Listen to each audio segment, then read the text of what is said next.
Kristínka začala hrať v 5 rokoch, hudobný nástroj bol ešte vtedy väčší ako ona. Keď táto talentovaná tretiačka vyhrala celoslovenskú súťaž v hre na gitaru, prischol jej názov Gitarová princezná, no a odvtedy ju jej najbližší inak ani nevolajú. Nemyslíte si však, že talentovaná muzikantka od rána do večera iba precvičuje skladby? Keď sa mi skladba páči, tak cvičím aj každý deň, ale keď sa mi nepáči, tak nie.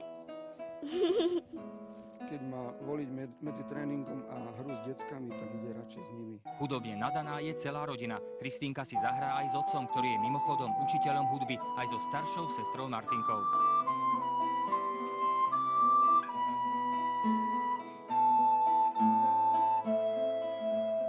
Myslím, že to veľmi obohacuje našu rodinu, lebo si spievame, hráme skoro každý deň.